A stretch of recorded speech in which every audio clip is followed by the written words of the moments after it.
right, here we go, everybody. It is week 4 that we're talking about of the 2023 fantasy football season.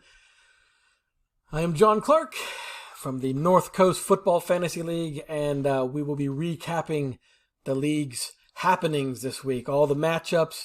Let's take a look at the bye week team. What can they do, if anything? But first thing we're going to do here is we're going to take a gander at the league itself.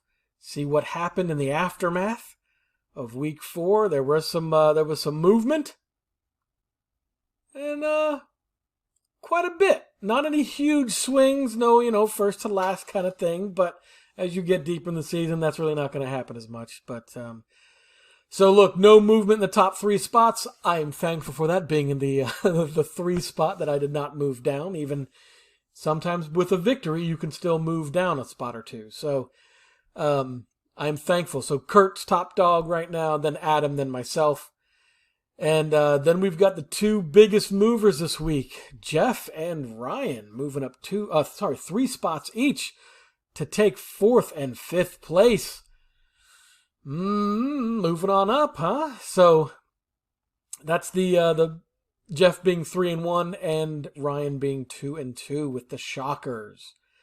All right, now we go down to the other 2-2 teams right now. We got John the Bones Bombers, Josh's 55s at 2-2, and Scott's Hopeless Yokels. So all of them are now right in the doldrums of the middle ranks. So one victory or one loss can really raise or lower you here. So it sucks. I'm sorry that you dropped, but somebody has to, right? When you got 2 teams that rise 3 spots, other ones are going to drop. John the Driving Crooner's up a spot. There you go, with his victory over Dan, which we'll get into in more detail later.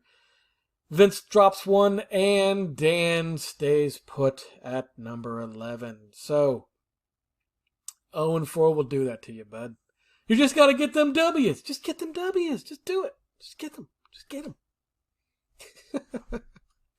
I don't know if that was really mean or funny. It meant to be funny, not mean. It meant to be funny. Anyways, okay, hey guys, let's get into the matchups here because they were lopsided. All right, so here we are with the Happy Commies, my team, going up against the Hopeless Yokel, Scott. And much like every other matchup this week, it was lopsided. We'll just say that. We'll say it's lopsided. 149-60. Everything went right for my team. Most things. And everything went not disastrous, but I would say not according to plan for Scott's team. Look, I'm not going to sit here and scroll through my amazing team and tell you guys in 100 different ways about how awesome it is. I'm not going to talk about my team very much, okay? Because you guys aren't here for that. I'm not going to talk about how my running backs are the most amazing things that anybody has ever put together in fantasy football ever. And that based on the foundation that they have supplied... No, see what I'm saying? I can keep going, but I'm not, okay? This is for Scott. Let's look at Scott's team.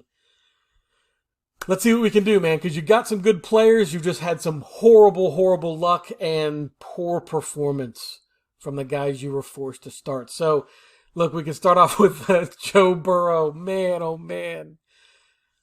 I don't know what's going on with the Bengals here. They can't seem to get things going.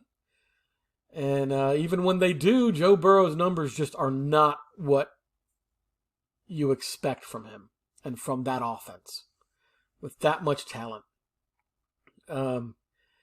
So obviously you can't drop him. You can't trade him. So hold.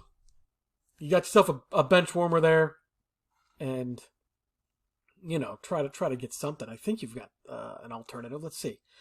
Your running backs, Burrito, you had to because you're Saquon. Actually, you're fortunate that you got Burrito because once Saquon was questionable / doubtful, everyone was yelling, pick up Burrito, pick up. Everyone, all the fantasy footballs were saying that. So you be glad that you got him and that you were able to play him. 10 points, you're fine with that. He's not going to be Saquon. And I think Seattle was a pretty tough matchup for their running backs there. So, yeah. You're okay with 10 points from him. Cam Akers, on the other hand, it's still a crapshoot. And again, I realize you had to play him. You literally didn't have a viable option. So, rolling the dice, he got a little bit of work. But, look, his previous team gave him away for almost nothing. We'll see if Minnesota can work him in. I know to Alexander Madison's owner's chagrin. I think that's Bones. I believe so. Then we've got your wide receivers, Jacoby Myers and Michael Pittman.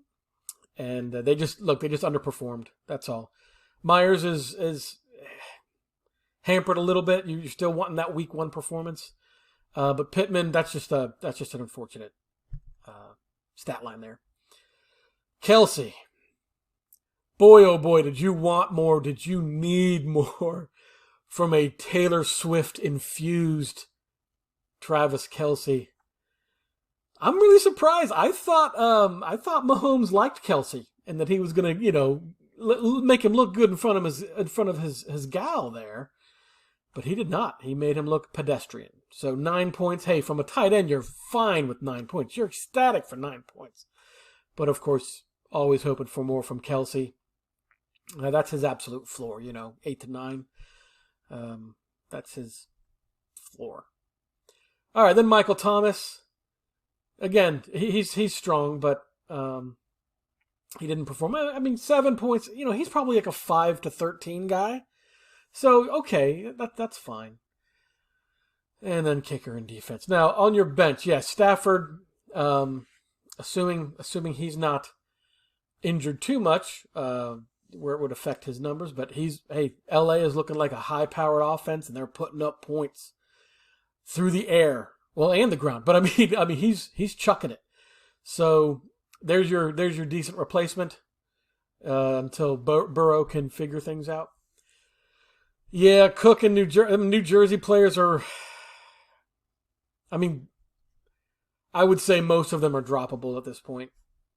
And there's the reason for everything. Eckler and Barkley both out. But Nico Collins, man, Houston's becoming a thing, man. CJ Stroud there, he's looking pretty legit.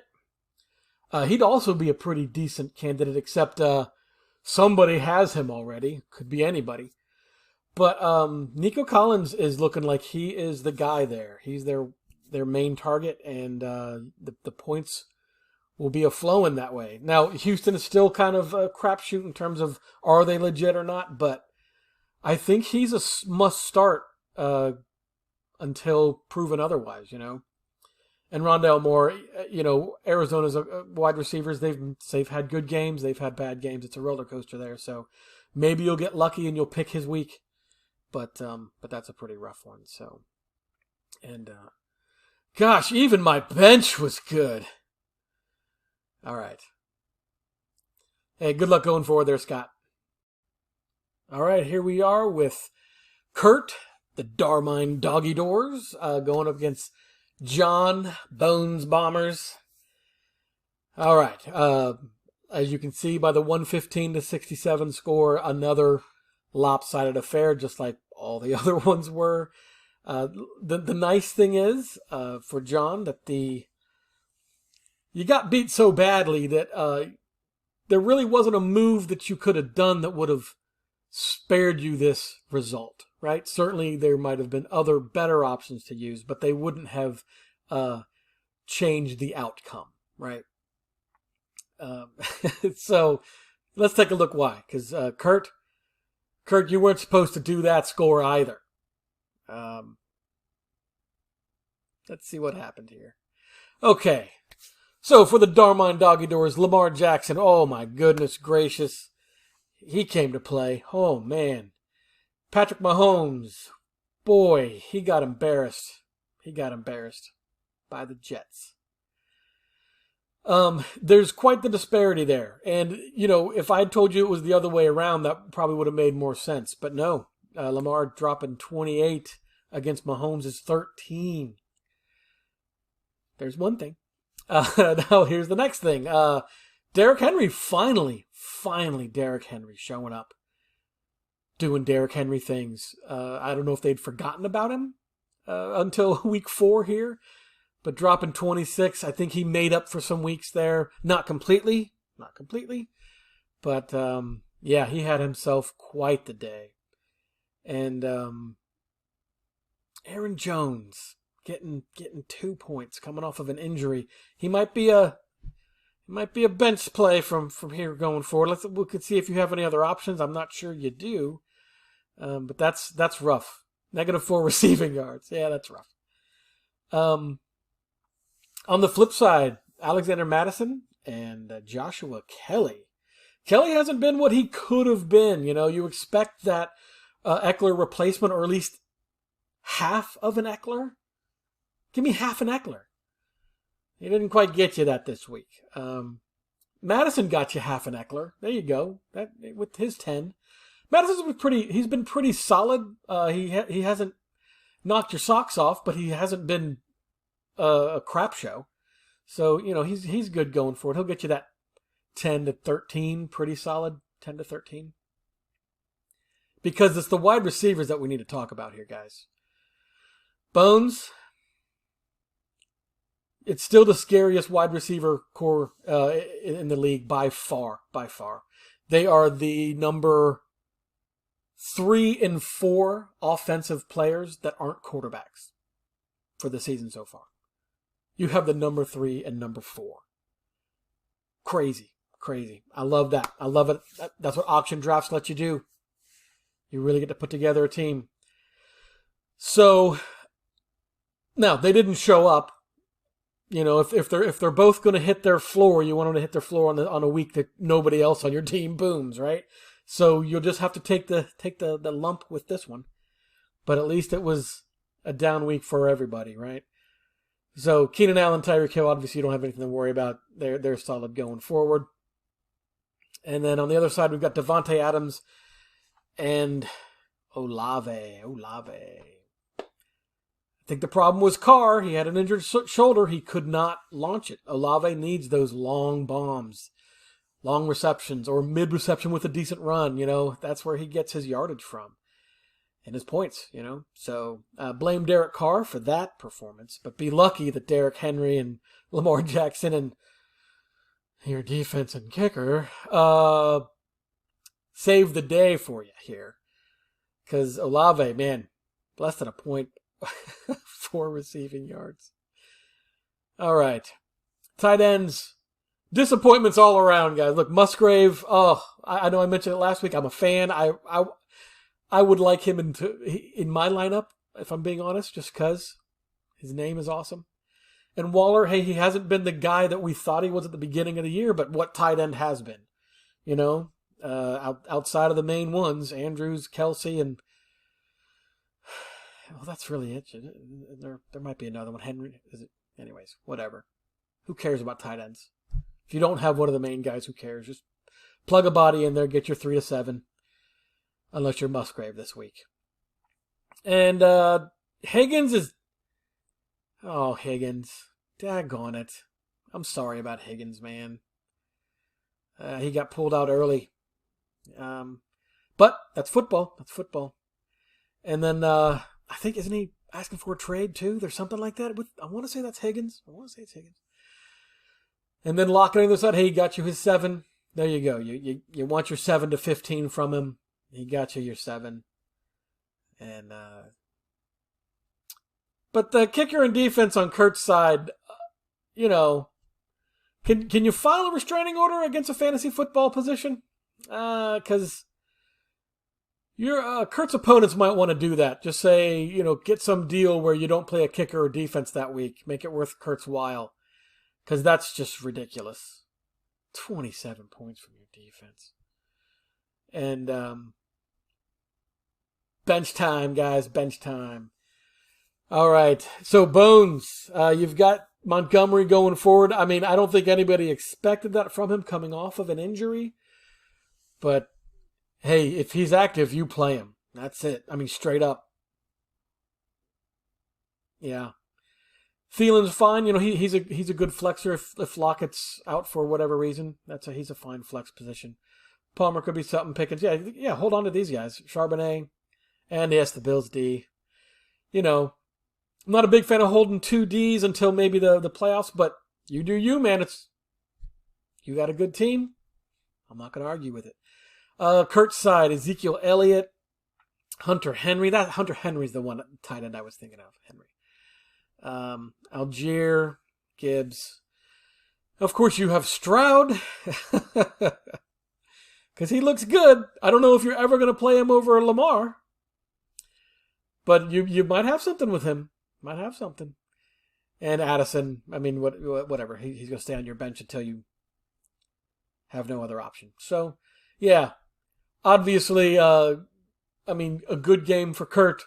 Bad game for John. But, both your teams, they don't need any major changes. I wouldn't call for that at all. They're both pretty solid.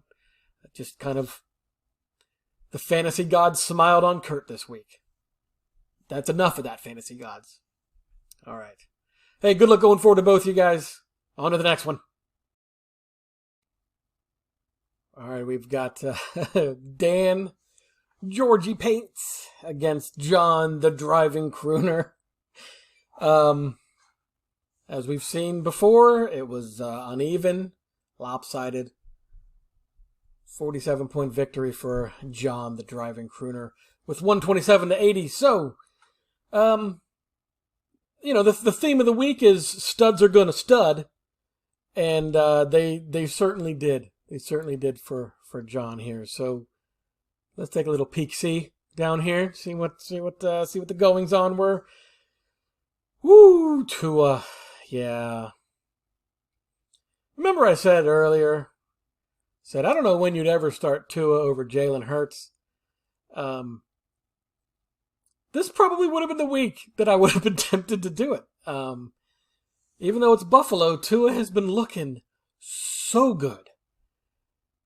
I don't blame you for trying to get a piece of that. So, unfortunately, Buffalo made him look pretty pedestrian. I think pretty much most of Miami's players was the same thing. Most of them were at their floor. So, unfortunate Tua week. Obviously, hindsight, all that stuff. But, yeah, there we go. There's Tua. And on the flip side, we had Mr. Josh Allen showing Tua what elite looks like. Ridiculous. 39 points. Gosh, man. I know the feeling. It's a wonderful feeling. And for Josh Allen to do that, heck, that's what you want. Obviously. Now, down to the running backs. Mostert, unfortunately, man, he started fumbling early.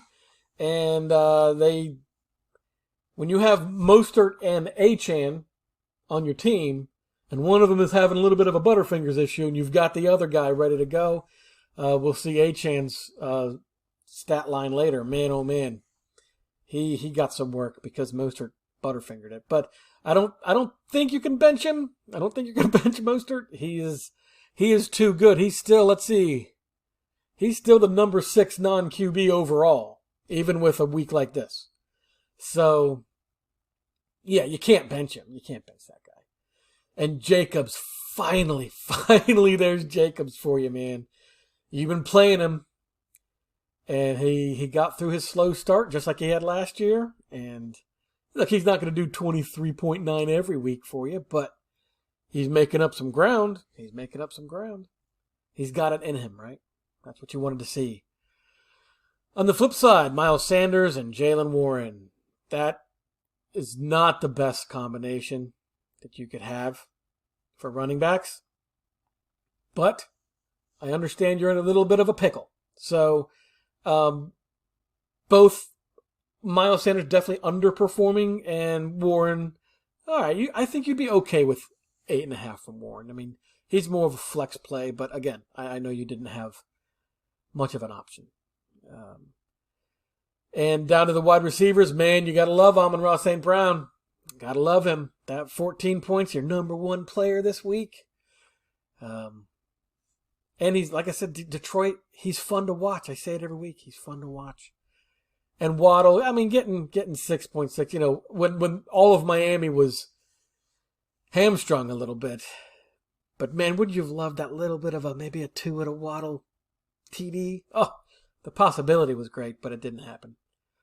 And then, John, I know a lot of people were high on Mims. I was as well. I thought, especially against Chicago, he should be, I mean, Denver can do something against Chicago, right?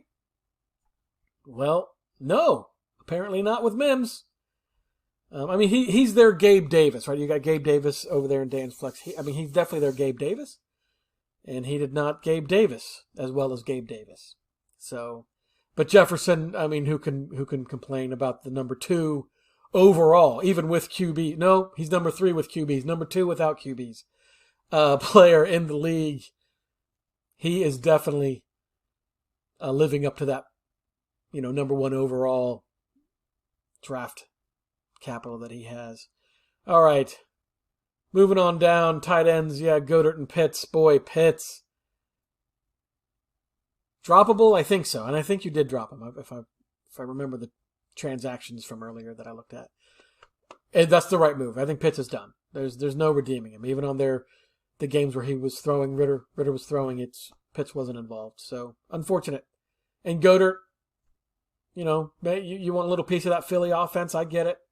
And he'll have his weeks, but not this one. He got you those. Both of them got you those 3 to whatever, but they got you the 3 this week.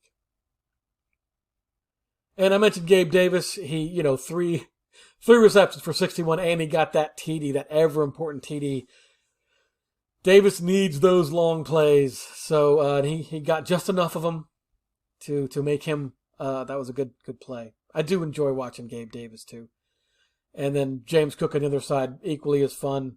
Stronger, more stable play than a Gabe Davis, obviously. But man, James Cook, he's looking so fantastic.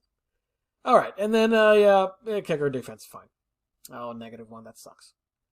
All right, so with the benches here, Dan's bench, obviously, you've got Hurts. He wouldn't have made a difference overall. Again, when you're beat that badly, what could you have done? Nothing, really. But, all your guys, Pirine, Moore, Gainwell, they're all definite holds. They're decent bye week fillers and Roschon Johnson. Yeah, you've got a decent bench. They hardly performed this week. It's just much like your main lineup here. But John, look, you got some wild cards. You got Kareem Hunt, maybe. Hey, he can pick up where he left off in Cleveland, get you some points. Yeah, Reynolds, Williams, Watson, Pierce. Pierce might they might have realized they had something with Pierce. He got more work this week, and like I said before with Houston's offense, they're on the rise. So he I don't know if he's playable yet, but definitely a hold. And Rashee Rice, there you go. Yeah, okay, yeah. Again, nothing. I wouldn't say there's any major flaws. Just underperforming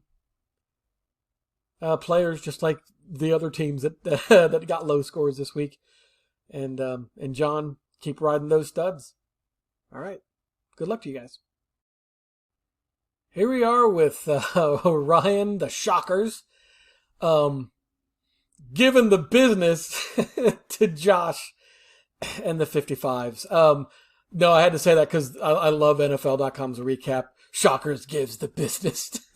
Just thought that was a great little line there. So, and he did. He gave him the business. Nearly doubled his score. Not quite, but nearly. And so let's see what happened in this, war crime. Daniel Jones for Ryan. I can see why you would have played Daniel Jones. He's been pretty okay, but did not pay off for you this week. And the Giants are looking dreadful without Saquon. So, I don't even know if he's a hold. I don't know if he's a hold because he's a wait and see. I know you've got a couple other options on your bench, And I would say one of them I like much, much more than Daniel Jones. But when you're going up against Herbert, who is the number one QB of the season at this point, yeah, you got to swing for the fences. And because Herbert showed up, got his 23. I don't think has he had a game below 20? I don't think so.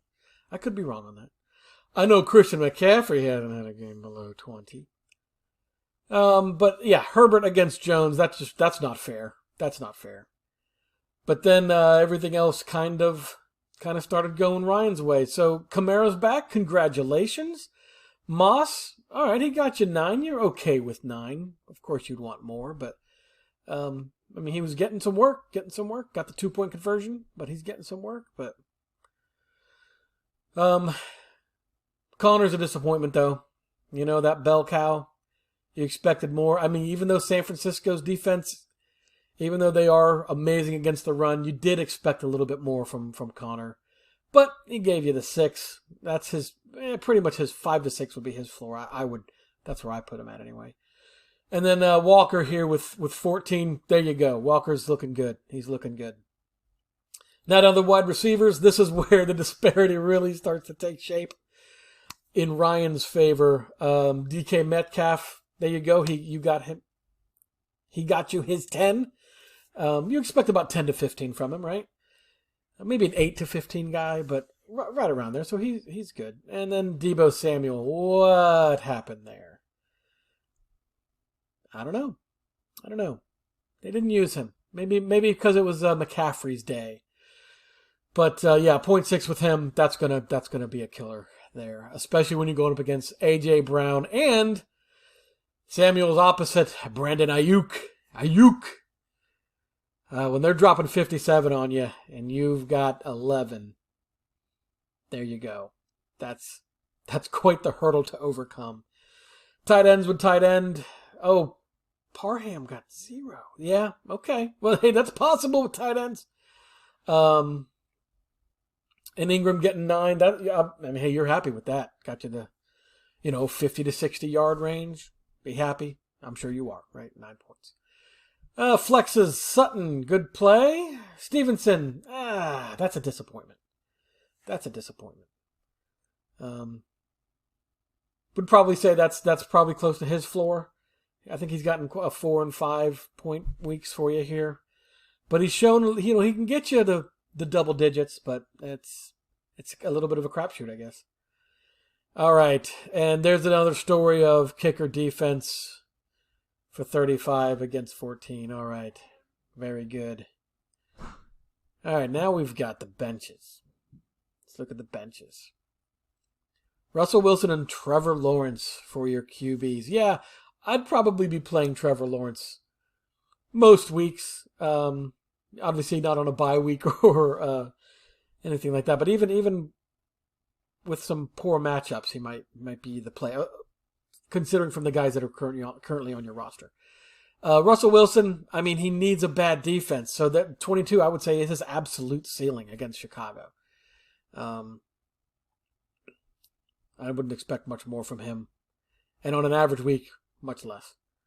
But Hopkins on Tennessee, Tennessee's offense hasn't quite been there yet. And Hopkins, he's on your bench for a reason. Drake London, that's right, you picked up the hot potato. Yeah, he'll stay on your bench until you need him, I guess, or, as a filler. Just hope it's one of those weeks where they actually get it to him, where he gets a touchdown. And then Zay Flowers, fantastic hold there. Opposite side, you got both the Jacksonvilles. Oh, yeah, you got the Tinker King over here with Terry McLaurin. Pacheco hit this week. McLaurin hit this week. What are you going to do? Still solid. Great amount of depth.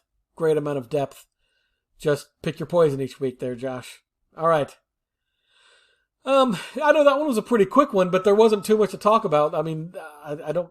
Both your teams are fine. It's just, again, underperformance and overperforming defense and kicker. with some studs. Anyway, yeah. All right, guys. Look, you're both 2-2, so maybe you could make some moves to increase your chance to become 3-2 next week. Who knows? But good luck to you guys. All right. let's take a little look here at Vince with Team Marsala and Jeff, the Beast Mode Teabaggers. This is the closest match of the week. Only 18 points divided Vince and Jeff. So, maybe, Vince, maybe there was a move or two or one that you could have done different that might have changed the outcome of this one. Let's scroll down here and see. Let's see what happened.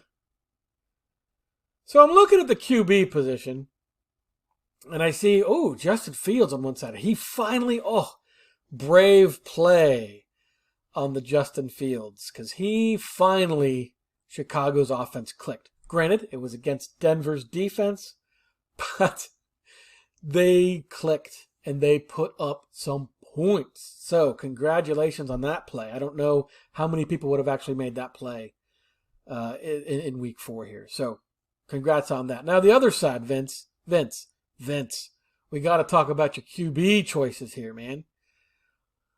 I've been saying Deshaun Watson has been a curse for you. Even those points, they were cursed points. So when he's out, you take Cleveland's backup. There's so many other options. You can't be that much of a homer. Come on, man. Best case scenario, he gets you what? 15? 10? Best case? And he got you 1. So, you did it to yourself. I'm sorry you did it to yourself, man. There were so many better, easier options on waivers. Anyways, I'm not going to push the point too much, but you get it. You get it. Looking down at the RBs here, we've got Achane. Congratulations on that pickup, by the way. He is going to be amazing. And then Ford for Cleveland. Again, look, he's been good. He's been solid. Down week against Baltimore, unfortunately, but 7 points, it's fine. It's fine. So your running backs are good. Your main running backs. On the other side here with Jeff, Mixon and Swift. I hate to say it, Swift is looking pretty good. So yeah, and Mixon, he got you his floor. 7-8 would be his floor, I would say. So there you go. So all right, you're fine, happy, right? Fine, happy. And then we go down to the wide receivers. And the amazingness that was Vince's pickup of Achane, I would say, is the same for Puka Nacua on Jeff's side. Man, oh man, set it and forget it. I mean, even when Kupp comes back, I don't think he's going to be hurt. What is he going to go from 13 targets to 8? Okay, great. Whatever. Yeah, he's set it and forget it. And Reed, I don't even know what the J stands for with Reed. I'm not aware of this wide receiver, so let's see if you were forced to play that guy, or let's see what happened there when we take a look at your bench here. Because you have another wide receiver in your flex with Dobbs. I mean, Dobbs is fine. Getting you 14, you're ecstatic about that, right? I'm not trying to skip over Kittle, but we could pretty much skip over Kittle. He should have had a better week against Arizona. I mean, San Francisco just tore into them, but it was the McCaffrey show, right? It was the McCaffrey show and Ayuk show. So Kittle, there's no room for Kittle. And Hawkinson on the other side, you're not going to bench him after that. He's been amazing. Just, you see what his floor is. Any tight end's floor. 2 to 3 points, right? And there it was. But performed poorly in a win, just like Kirk. Anyway, there might be something to that. And Cooper in your flex, he's a fine play. 2, you're obviously disappointed. But, yeah, not a bad play there. And then, yeah, kickers, defenses, yeah, okay, that's par for the course. There we go. 10 to 15 for each one. 10 to 15 total for both, not individually. All right, now the benches here. So, Vince, I think... I mean, if you can separate yourself from the Cleveland QBs, almost any other QB that's at the top of the waiver list would be an acceptable replacement. So that would free up 2 spots for you. Drop Deshaun, drop backup boy. Get somebody good. It's not a curse. All right, Chark, Kincaid, Spears, yeah, he gets his little bit of work, but he's when he does, he's fun. And Smith and Jigba has been continue to be a disappointment there, sir. All right, yeah, okay. So QB concern, major QB concern. Other ones, slight concern. And over on Jeff's side, Geno, definite hold on him. Tavius Murray, Bourne. Mark Andrews, yeah, I know you have Kittle, and it was a juicy matchup, supposedly, on paper. I don't know how you play Kittle over Andrews going forward, right? This week could be an exception, because Andrews has been solid, but not amazing, not 22 points, right?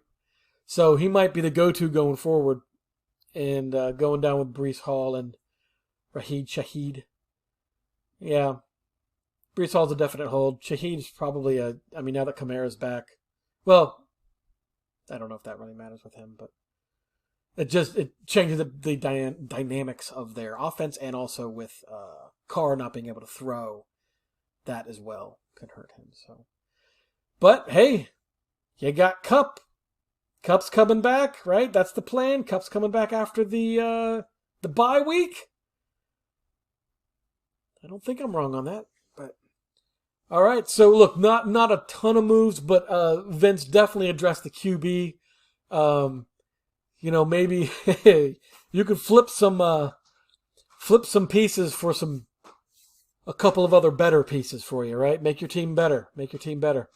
All right, and Jeff, solid performance. 122. If you can take that every week, I'm sure you would.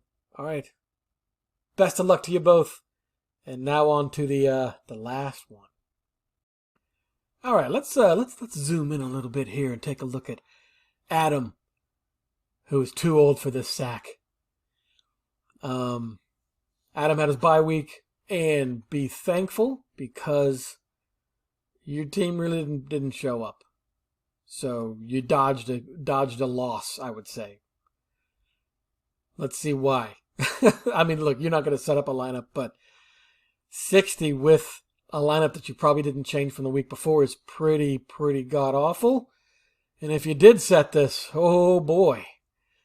So, Dak. All right, Dak. I mean, I'm not going to be your biggest fan anyway because I'm a Washington fan, but you haven't been looking that great, dude. I mean, your team, they've been putting up points. The defense has been looking great.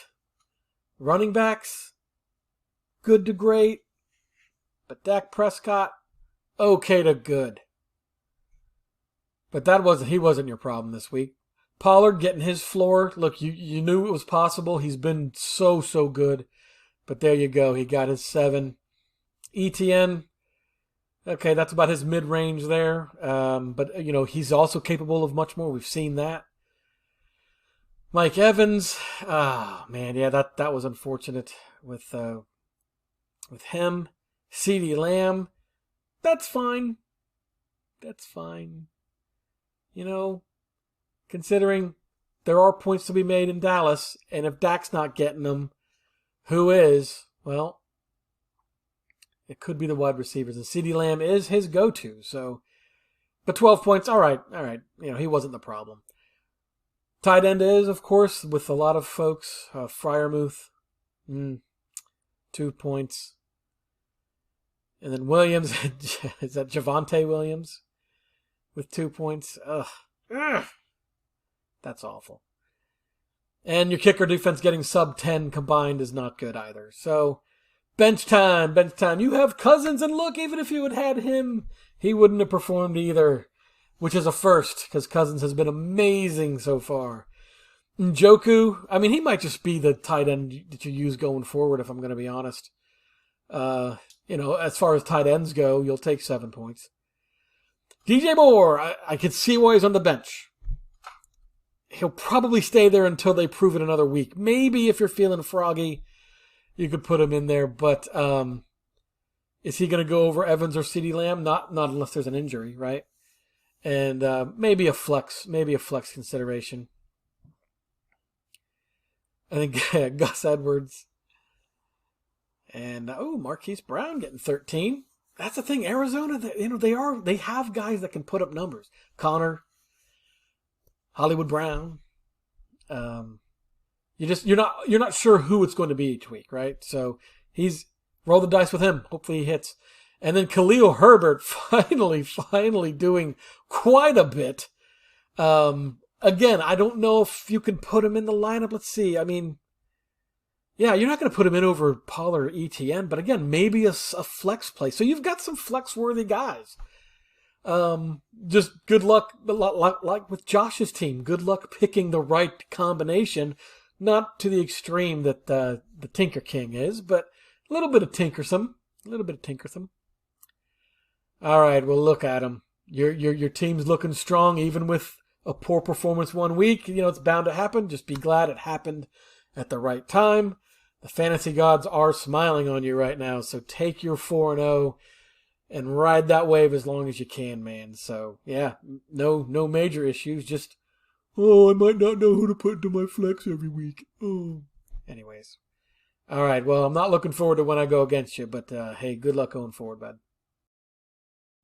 All right, so that is Week 4's recap. All finished.